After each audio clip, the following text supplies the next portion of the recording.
Good morning, everyone. It is Monday, the 25th of May, and we are here to bring your morning reflection. Our baby's sleeping and our 2-year-old's watching TV, and you can't see the mess behind us. So here we are. So we're unpacking Mark 14, 1 through 11 today.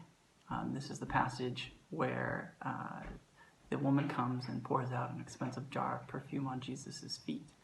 And it has, the first few verses are talking about the Pharisees and their plot to kill Jesus, and then it goes into the story, and then it finishes with Judas going to speak with these religious officials to betray Jesus. There's a few things that really stood out to me in this verse, and we wanted to spend some time unpacking them and then kind of go over what God spoke to us specifically about this and share that with you. And there was something really significant to me. So many of you may not know, but we live in Turkey, and so the culture is a little bit closer to what would be in biblical time. And I was really struck for one of the first times reading this, how much she risked going into a room full of men. In that culture, for a woman, that is huge. And I never really felt the weight of that until I myself lived in a Middle Eastern culture. And the other thing was that when she poured out this offering, this beautiful offering, people in the room criticized her and they saw it as a waste and they saw it was just ridiculous. But Jesus saw it as a beautiful offering. And he defended her in that. And then he blessed her. He said, your story will be told wherever the gospel goes. And that is a beautiful, amazing blessing upon her life. And so for this woman to go in and to pour herself out, pour this act of worship out upon Jesus, it was a beautiful act of devotion, a beautiful act of worship. And she chose to put all fear aside, in the face of fear, in the face of ridicule, and in the face of anything else. All she could see, all she could focus on was her desire to give of herself, to pour of herself, and to show that to Jesus by pouring this offering over him. Yeah, I also really enjoyed this passage.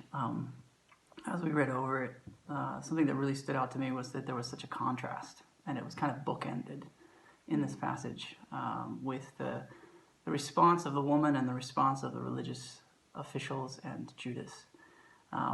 It begins with them plotting to kill him, to take his life, and it finishes with Judas's betrayal. And in the story itself, you see kind of this also, even in the story of the woman pouring the perfume over the feet of Jesus, there's this response in the room of like offense, a strong offense, like, why was this done?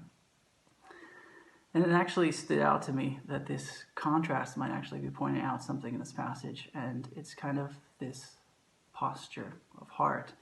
And that instantly a verse came to my mind. I remembered reading it somewhere. It's actually John 12, 3 through 6, and I'd like to read that to you now because I think it's relevant. That Mary took about a pint of pure nard, an expensive perfume. She poured it on Jesus' feet and wiped his feet with her hair, and the house was filled with the fragrance of the perfume. But one of his disciples, Judas Iscariot, who was later to betray him, objected. Why wasn't this perfume sold and the money given to the poor? It was worth a year's wages. He did not say it because he cared about the poor, but because he was a thief, a keeper of the money bag. He used to help himself to what was put into it. So I think here really highlights the different hearts that are present in this room, but it also shows maybe one of the reasons why Judas became capable of betraying Jesus in the end. So I think today, something that actually God has been speaking to me about before we were asked to share on this passage is that in this time specifically, this time of COVID where we are locked inside, what is in our jar? What is God asking us, looking for us to pour out over him as an act of devotion, as an act of worship, as an act of complete and utter surrender? And so that's my question. What in this time specifically is in your jar? Yeah, And I felt like the Lord posed a question to me as well that I'd like to present to you, and it's just, what barriers to worshipful abandon is Jesus confronting in our lives? In this time, it's really difficult, and we're going through some struggles, many of us, myself included in that. And it sometimes feels uncomfortable. Judas was uncomfortable when Jesus confronted his statement in front of everybody. In that culture, it was shameful. Jesus publicly shamed Judas and made him feel little because he didn't get it. And he still didn't get it. But instead of trying to get it, he just went away in offense, and that enabled him to betray Jesus. He was able to kill the Son of God. He was able to miss the Messiah because of the pain and the offense that he harbored in his heart, instead of focusing on what Jesus was doing, the grace that was present to him in Jesus' truthful confrontation of his wrong focus. So I think that in this time that Jesus may be graciously confronting in certain people, and myself included, barriers to this worshipful abandon that this woman showed. That's the thing that's praised in this passage.